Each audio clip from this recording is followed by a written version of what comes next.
যাদের অনিদ্রার সমস্যা আছে, ঘুম হয় না ঠিকমতো, তারা কিন্তু এই গাছে খুব উপকার পাবেন। এটি একটি পাহাড়ি গাছ, পাহাড় থেকে আমার সংগ্রহ করা, কামরূপ কামাখ্যার মায়ং পাহাড় থেকে এটি সংগ্রহ করা। এই গাছ দিয়ে অনেক রকম ঔষধি হয়। তো আর যাদের ঘুম হয় না, ঘুমের সমস্যা আছে, অনিদ্রার সমস্যা আছে, তাদের জন্য আজকের এই ঔষধটি বলবো। এটি একটি লতা জাতীয় উদ্ভিদ। তবে অনেক কবিরাজরাও কিন্তু এই গাছটিকে ব্যবহার করতে পারেন। একবার শুকিয়ে এই গাছের যে গোড়ায় আলু হয়, সে আলুটা রেখে দেবেন এবং একটুখানি সামান্য খেলেই দেখবেন প্রচুর ঘুম আসছে। 1-1.5 ঘন্টার মধ্যে ঘুম চলে আসছে। যেমন ঘুমের ওষুধে কাজ করে ঘুম আসার জন্যে, তেমন কিন্তু এই গাছের যে আলু হয় সেই আলুতে ঘুম আসবে। তো ওষুধের নানা রকম সাইড এফেক্ট আছে। এটা বন ঔষধি, গাছগাছরা চিকিৎসা।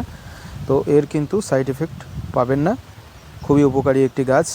এছাড়াও এর অনেক কাজ আছে। ঘা ভালো হয়। পৌরাণিক যাদের খুব গভীর ঘা ক্ষত হয়েছে, বা যাদের ক্যান্সার জাতীয় ঘা হয়েছে, পচে গলে যাচ্ছে, পা কেটে বাদ দিতে হয়, সেই সমস্ত ঘাও কিন্তু এই গাছের যে আলু হয় সেই আলুতে উপকার হয়।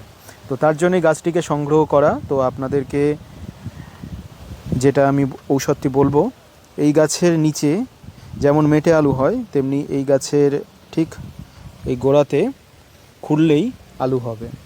তবে এখানে ঠিক সেমন ভালো হচ্ছে না যেমন পাহাড়ে আমাদের খুঁড়ে যে আলুটা সংগ্রহ করেছি, এখানে ছোট আকারের আলু হচ্ছে। পাহাড়ে যেমন বড় মেটে আলুর মতো আলু হতো, তেমন কিন্তু এখানে পাচ্ছি না। তো যাই পাওয়া যাক, আলুতে আপনাকে পিস পিস করে কাটতে হবে। আলু কেটে রোদে শুকাতে হবে। শুকানোর পরে একটা কোটোতে সংগ্রহ করে রেখে দিলেন, বা একটা কাঁচার বয়মে রেখে দিলেন। সামান্য একটুখানি টুকরো আপনি যদি খান, 1 থেকে 1.5 ঘন্টার মধ্যে ঘুম চলে আসবে। খুবই মারাত্মক একটি ঔষধি গাছ। যেমন মায়ং পাহাড়ে অনেকেই বলছিলেন যে ওখানে বিভিন্ন ধরনের গাছ পাওয়া যায়। এরকম ধরনের পাহাড়ি বহু ঔষধি গাছ আছে। সবটাই হয়তো আমরা কাজ জানি না। তবে যেগুলো ওখানকার যে তান্ত্রিকদের কাছ থেকে শোনা, যেগুলো পরীক্ষা করে দেখা গেছে, সেই সমস্ত চিকিৎসা কিছু গাছগাছরা আমরা সংগ্রহ করেছি। এছাড়াও বিভিন্ন ধরনের গাছ আছে যেগুলো সংগ্রহ করা হয়নি, পরবর্তীতে সংগ্রহ করব এবং আপনাদেরকে দেখাবো তার নিয়মকানুন কিভাবে ব্যবহার করতে হবে আপনাদেরকে বলবো। আপনারা যদি সম্ভব হয় সেগুলো কিন্তু ব্যবহার করতে পারেন। গাছটি যখন ফুল হয় অপূর্ব সুন্দর লাগে এই গাছটিকে। ফুল হলে আপনাদেরকে আরেকবার ভিডিও করে আমি দেখাবো যে এই গাছের কেমন ফুল হয়। আর পাতাগুলো কিন্তু বেশ বড়। আপনারা ভালো করে লক্ষ্য করলে দেখবেন পাতাগুলো বেশ বড়। একটা পাতাতে 3টে করে পাতা হচ্ছে।